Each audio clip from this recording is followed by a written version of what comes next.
Ikaw ba ay sa tingin mo ba ay pareho ang pizza at pasta? Magagalit ka ba kung sasabihin kong oo? Oo. Kung gaya no, Ibig mong sabihin, oo. Tumigil ka, ginagawa mo iyan dahil gusto mong magalit ako sa'yo. Tumigil ka na. Hindi, tumigil ka na sa pagtawa. Tumigil ka na sa pagtawa. Dalawang magkaibang bagay yan. Literal na magkaiba ako. Ano ba ang kinakain mo para isipin na yun ang sinasabi mo? Ano ang ginagawa mo? Anong klaseng restaurant ang ititigil mo? parang alam mo na, Ang pagkain mo, hindi ba? alam mo naman nagawa ito sa harina. May base itong kamatis, may keso, ano ang pagkakaiba? Ang ibig kong sabihin, ang pagkakaiba lang ay sa tekstura, di ba?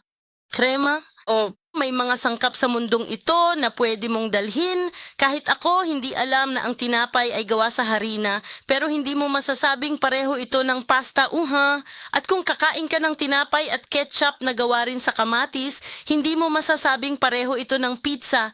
Hindi, tama yan, pero ang pasta at pizza ay gumagamit ng halos magkaparehong tomato sauce. Ang lapot at lahat ng iba pa, ay, medyo magkapareho. ganun din ang kamatis pero hindi mahalaga.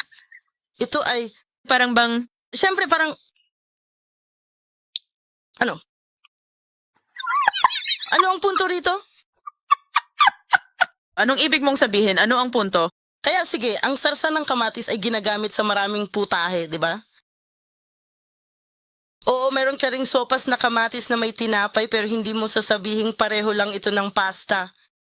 Kung ibubuhos mo ito sa pasta, magiging ganun nga. Hindi. Hindi? Hindi, Crony. Ano ang kinakain mo sa maghapon? Bakit mo ba tinatrato ang sarili mo ng ganito kasama?